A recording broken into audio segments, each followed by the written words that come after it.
పంపించాల్సిన అవసరం ఉన్నది కాబట్టి మీరు అధికారులందరితో ఇప్పుడు ఆల్మోస్ట్ 16 జిల్లాలలో ఇక్కడ 7 జిల్లా కలెక్టర్లు మాత్రమే ఉన్నారు కానీ 12 జిల్లాల్లో సివియర్ డ్యామేజ్ ఉన్నది. నాగర్ కర్నూలు అటువైపు అయితే మహబూబ్నగర్ జిల్లాలో కానీ ఇటు కృష్ణా గోదావరి నదుల మీద రెండింటి దగ్గర ఉంది. నా సూచన ఇన్ఛార్జి మంత్రులకు కూడా ఆయా జిల్లాలలో మీరు సమీక్ష చేసుకొని లోకల్ ఎలక్షన్ రిప్రజెంటేటివ్స్తో ఒక మీటింగ్ ఏర్పాటు చేసుకొని ఆ కలెక్టర్లను కూడా నివేదికలు తయారు చేయమని చెప్పి దాన్ని ఓవరాల్గా రెవెన్యూ మినిస్టర్ గారు disaster management comes under revenue మీరు అందరు మంత్రులతోని సంబంధిత అధికారులతోని మీరు తక్షణమే సమీక్ష చేసుకొని నివేదికలు సిద్ధం చేయండి. ఎందుకంటే మనము రాష్ట్ర ప్రభుత్వం నుంచి నిధులు ఖర్చు పెట్టడమే కాకుండా కేంద్ర ప్రభుత్వం నుంచి రాబట్టుకోవాల్సిన నిధులను కూడా మనం రాబట్టుకోవాలి. మనం ఆ విషయంలో గతంలో కొంత నిర్లక్ష్యము కొంత వెనుకబాటుతనం ఉన్నది. ఇక ముందు అలాంటి నిర్లక్ష్యం కానీ అలా కేంద్ర ప్రభుత్వం నుంచి రావాల్సిన నిధులను తెచ్చుకోవడంలో కానీ అలసత్వం ప్రదర్శించడానికి వీల్లేదు. అలా ఎవరైనా అధికారులు వ్యవహరిస్తే అధికారుల మీద కూడా చర్యలు తీసుకోవడానికి ప్రభుత్వం వెనకాడదు. దయచేసి అధికారులకు నా విజ్ఞప్తి, ప్రభుత్వ విధానము మారింది. ప్రభుత్వం స్పష్టంగా కేంద్ర ప్రభుత్వం నుంచి రాబట్టుకోవాల్సిన ప్రతి రూపాయిని రాబట్టుకుంటుంది.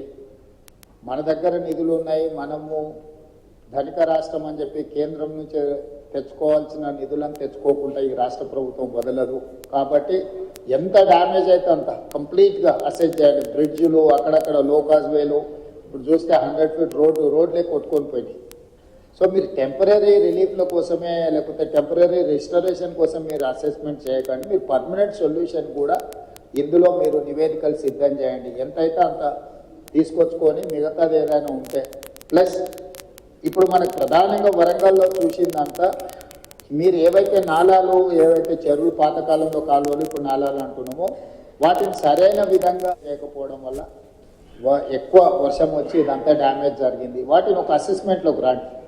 ఎన్ని క్యూసెక్స్ వాటర్ పోతుంది, ఎంత కావాలి, ఎక్కడైనా ఏమైనా ఎంక్రోచ్మెంట్ ఉందా, మీకున్న వరంగల్ చుట్టూతో ఉన్న చెరువులన్నిటిని కూడా ఇది చేసుకొని ఇంటేక్ అవుట్ఫ్లోలు ఇన్ఫ్లోలు అని కూడా క్యాలిక్యులేట్ చేసుకొని ఎంత వస్తుంది ఏమవుతుంది అనేది కూడా మీకు ఒక అసెస్మెంట్ ఉండాలి.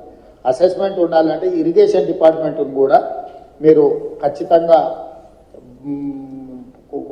వాళ్ళని మీ పరిగణలోకి తీసుకోవాలి. వితౌట్ ఇరిగేషన్ డిపార్ట్మెంట్ మీరు లోకల్ డిపార్ట్మెంట్స్ రోడ్లు రిస్టోర్ చేసి మున్సిపల్ వాళ్ళు మీ ఏరియాలు చేసినా మళ్ళీ వర్షం వచ్చినప్పుడు వరద వచ్చినప్పుడు సేమ్ సమస్య అవుతాయి, సేమ్ కొట్టుకొని పోవడానికి అవకాశం ఉంది. కాబట్టి దయచేసి అట్లాంటి వాటికి అవకాశం ఇవ్వకండి.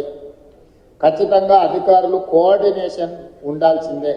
కలెక్టర్లు మొదట అధికారుల ఈ శాఖల మధ్యలో ఆర్ఎండ్బి, పంచాయతీరాజ్, ఇరిగేషన్, సివిల్ సప్లైస్ అయితే ఈ ఎంఏయుడి వీటి మధ్యలో కంప్లీట్గా మీకు ఒక కోఆర్డినేషన్ పెట్టుకొని పర్మనెంట్గా కలెక్టర్స్ రివ్యూలు చేయాలి. ఒక శాఖకు ఇంకొక శాఖకు మధ్యలో సమన్వయం లేకపోవడం వల్ల కూడా మనకు సమస్యలు ఎక్కువ అవుతున్నాయి. ఒక శాఖ పనులు చేసిపోయిన తర్వాత ఇంకొక శాఖ చేయడం వల్ల కూడా నష్టం జరుగుతుంది. ఎవరు ముందు చేయాలి, ఎవరు తర్వాత చేయాలి అనే దాన్ని కూడా మీకు ప్రణాళిక ఉండాలి. అదేవిధంగా ముఖ్యంగా ఈ చెరువుల నుంచి ఇన్ఫ్లోలు అవుట్ఫ్లోలు క్యాలిక్యులేట్ చేసుకోవాలి. అదేవిధంగా సిటీలో ఎక్కడైతే ఎంక్రోచ్మెంట్స్ ఉన్నాయో, ఎక్కడైతే నాలాలు ఉన్నాయో చెరువులకు వెళ్ళడానికి వాటిని ఎక్కడైతే బాటిల్ నెక్స్ కబ్జాలకు లోనైనో ఖచ్చితంగా కబ్జాలను తొలగించాల్సిందే. ఎంత వారున్నా ఎవరున్నా ఆ విషయంలో కఠినంగా వ్యవహరించాల్సిందే. కబ్జాలు పెట్టేటోళ్ళు 10 మంది ఉంటే ఈ 10 మంది వల్ల 10,000 ఇళ్ళు కాలనీలలో నీట మునుగుతున్నాయి. వాళ్ళు జీవితకాలం కష్టపడి సంపాదించిందంతా టీవీలు, ఫ్రిడ్జులు, మంచాలు, పిల్లల చదువులు, పిల్లల సర్టిఫికెట్లు, వాళ్ళ సంపద మొత్తం నీళ్ళలో మునుగుతుంది. మనం ఏమి ఇచ్చినా కూడా వాళ్ళకి అంత సహాయం చేయలేము. కాబట్టి దయచేసి ఈ విషయంలో అధికారులు స్పష్టతతో కూడుకున్న నిర్ణయాలు తీసుకొని ముందుకు వెళ్లాల్సిందే. ఇప్పుడు వరదలు తగ్గినాయి కాబట్టి ఇమ్మీడియట్గా పారిశుద్ధ్య కార్యక్రమాలు పనులను ఇమ్మీడియట్గా టేకప్ చేయండి. మొత్తం ఎక్కడెక్కడైతే చెత్త పేరుకుపోయిందో చెత్త క్లీన్ చేయడంతో పాటు శానిటేషన్ పనులను కూడా మీరు తక్షణమే అడ్రస్ చేయాలి. మెడికల్ అండ్ హెల్త్ వాళ్ళు కానీ మిగతా డిపార్ట్మెంట్లు అందరూ కూడా కోఆర్డినేషన్తో మీరు అందరు కలిసి ముందుకు వెళ్లాల్సిందే. వీటన్నిటి రిలేట్ ఏదైతే నివేదికలు ఉన్నాయో డిజాస్టర్ మేనేజ్మెంట్కి ఎప్పటికప్పుడు మీరు నివేదికలు పంపించండి. అదేవిధంగా గతంలోనే ప్రభుత్వం జీవోలు ఇచ్చింది.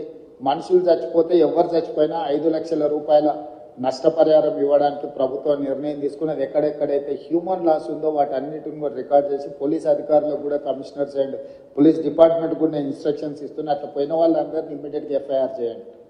కొన్నిసార్లు ఆలస్యంగా వస్తారు. వాళ్ళు ఒకసారి ఫీల్డ్ వెరిఫికేషన్ చేసి ఎఫ్ఐఆర్లు కడితే రేపు దీంట్లో వాళ్ళకి నష్టపరిహారం ఇవ్వాలంటే కూడా ఇవన్నీ అవసరం.